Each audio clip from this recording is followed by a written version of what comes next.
Welcome back to the review realm once again. We got another album review for you. If you are new to the show, please hit the like button on this. If you're on YouTube, also hit the subscribe button. It really helps us out with the review realm, of course. However, you are listening to us, thank you. We have a bunch of links in the description of this video, also in the corner with the QR code here. You can find us on Spotify and a number of other platforms.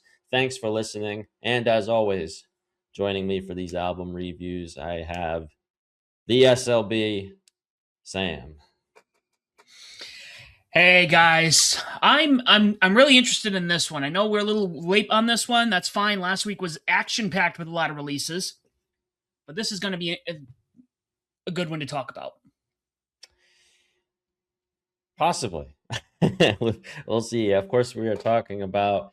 I'm not familiar with this band, Sam. Maybe you're more familiar with them. I know who they are. Again, I've never actually listened to them before, so this was new for me. Yeah, I'm actually in the same boat you are. I only remember them because I remember I think in high school they reformed and it was like a big deal at the time. And they've always been on my radar, but I figured this is actually a good one to review because there's a lot I want to talk about here. Yeah, I guess there's a lot of history here. I think also too, this is the last album before their vocalist passed away. This Mhm. past September, I believe. Of course, we're talking about the Swedish melodic death metal band known as At the Gates, and I think this is their eighth studio album, "The Ghost of a Future Dead." Yeah, so it's I don't want to say funny. Um, I did not know that the lead singer had died until I was going for my walk earlier. So I was, going for a walk and, like we do, we skim through things, find some notes, some interesting stuff. We're not familiar with the band, or maybe we are and we want to kind of brush up on things. And I didn't realize he had just passed. And the reason this came up because this is considered a legendary band over in Sweden in the metal scene.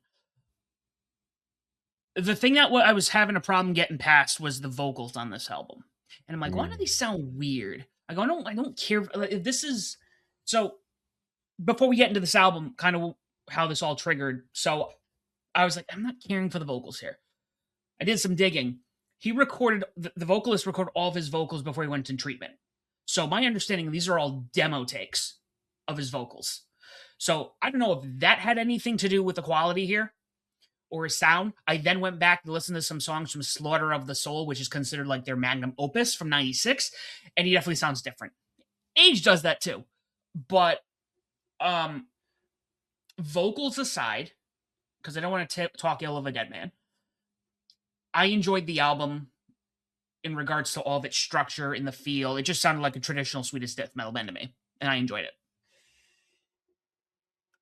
I was kind of going to say the same thing, Sam. I said, well, with the Fever Mask, I said, I didn't know this is what they sounded like. So this was kind of Mm-hmm. a surprise to me. By the Dissonant Void, I kind of agree with you. I'm not trying to show disrespect to a man who's passed away. However, I think I'm still allowed to critique in a Mm-hmm. respectful way. I don't like the Yeah. vocals on this album. It's just not for me. I didn't realize he possibly had some problems before he passed away, so maybe he sounded different. He, man, we're going to be talking about this. So he actually, his illness, he had been treated for adenoid cystic carcinoma, which resulted in him having a big part of the roof of his mouth removed following radiation therapy and ongoing problems finding some cancer remaining. Okay. So whatever that has to do, it sounds like it affected his, it says lung, it can affect lungs and brain and whatnot. But if we remove part of his mouth, I'm curious as to if that you're kind of seeing it here on top of the fact that it's a demo take. Okay. In light of that, I will give a pass on that because that's something out of your control, and ultimately that affected the way he sang and everything like that. Sorry. So that's I won't. They weren't for me, but I won't put that as a total downside. However, I did not enjoy this album at all. Oh, okay. I found there was no variety here. nothing stuck, and everything sounded the same. I just totally lost track, uh, eh, halfway through the album. I thought this was I guess they're a legendary band, but I personally did not enjoy this. I every so often I discover a band, and again, I think this is one of those bands where I'm like, all right, this is 30 years after their magnum opus. Let's keep that in mind. 1996 is 30 years from 2026. And I went back and listened to a couple of singles from Slaughter of the Soul, and I was like, wow, this is really good. Obviously, death metal, you can give or take. Some people love it. Some people can listen to Cannibal Corpse all the time, and they can listen to, oh, who's the other big one out of England there? Napalm Death all the time. They can listen to it, and that's fine. I'm not going to knock that. Well, American death metal, it can get repetitive. I felt there was a little more here than your standard death metal album. I can see the repetitiveness. There were songs where you're like, all right, okay, we're doing the same thing over, here. But there were takeaways, I think. Where did I just put that? Early on, I can't even pronounce this. I think this is Swedish. Det Oa Horda. I oh yeah, I totally wasn't hacked even gonna that. try. That I did enjoy the Unfathomable, and I did like the way how this album wrapped up with the acoustic, whatever, I can't pronounce that, and the Black Hole Emission. See, this is the least amount of notes I've ever written, just as I could nothing just landed for me. And my expectation with this album, I said, all right, Swedish band, death melodic death metal. I said, all right, there's lots of bands like this that have really made a name for themselves. Mhm, And I those bands do it way better. Amon Amarth does it better.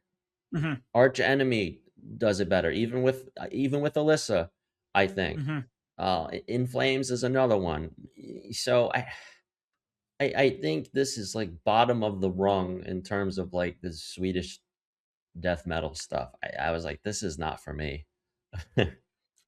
Yeah, and again, more people who will listen to this, they probably are more familiar with At the Gates, but they come across as, the I'm literally reading off Wikipedia, so take this as you will. Principal architects of the Gothenburg melodic death metal scene, including Dark Tranquility and In Flames. So, um, I will say, and John, maybe this is something we need to, start doing with bands like this, because we've done this a lot this year. Where we hear an album and we either really like it or really dislike it, but it's from an older band. And I'm thinking something like this because I went to listen to a couple of songs from Slaughter of the Soul, and I was like, all right, I really like this. I like how this sounds. Um, and again, we don't look at any reviews prior. We try to keep our minds clear. We don't even talk about these albums to each other before we record. Right. So, um, this could be considered like their worst album. I don't know. Maybe people really like it, but I think this is a reason I think need to start revisiting this band stuff as we're not familiar with it. And I enjoyed what I heard from prior.